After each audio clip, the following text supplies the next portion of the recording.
Welcome to Taj garden. বন্ধুরা, এই যে দেখতে পাচ্ছেন, এই পদ্ধতিতে কিন্তু আপনারাও ছাদ বাগান করতে পারেন।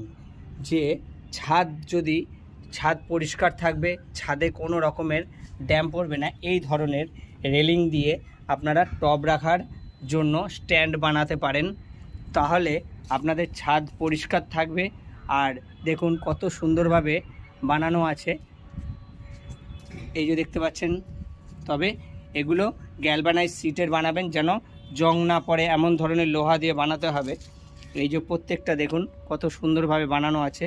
আর ছাদ কিন্তু দেখতে পাচ্ছেন খড়খড়ে শুকনো, যে ছাদে কোনো ড্যাম পড়বে না, আর ছাদ কোনো রকমের নোংরা থাকবে না, ছাদ পরিষ্কার রাখা যাবে।